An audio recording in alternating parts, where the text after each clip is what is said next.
So let me just give you a brief view on what the center is doing. The Center for E-Governance Development is a public-private partnership which was established by the governments of the region of Southeast Europe, plus private sector.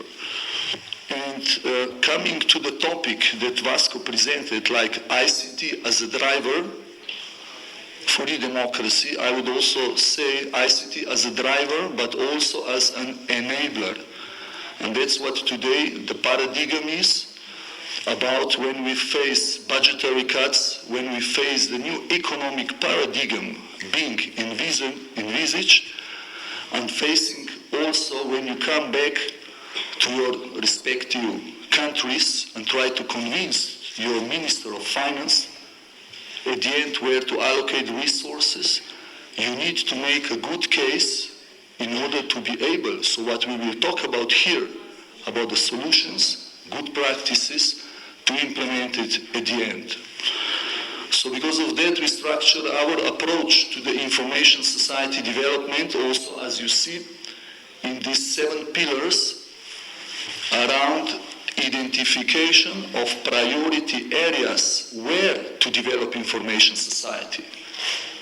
On one side, what EU is recommending. On the other side, what vendors provide as a solutions. But then at the end, you are in between, from one side solutions by vendors, on the other side EU recommendations, and then you have your country specifics, your institutional settings, your policy design that vary from country to country. IT is an enabler.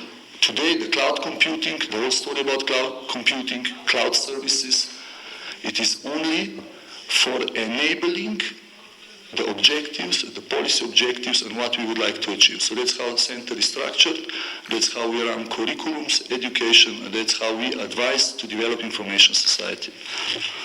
So I would just like to refer to another event important that will take place in Albania, Tirana, in the month of November, where the ministers of Southeast Europe will adopt a new ministerial declaration where CeGD Center is also part of it, and where we will have again a new guideline, a new action plan for the development of information society in the region.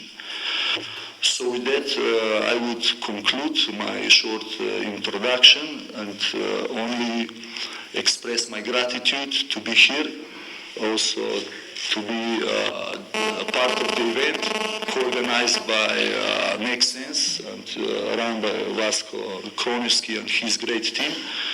And I do look forward also for your inputs, and that's also how we structured to get your inputs into and your experiences that we could improve in democracy as such. Thank you very much, and thanks to organizers. Thank you, Vasco.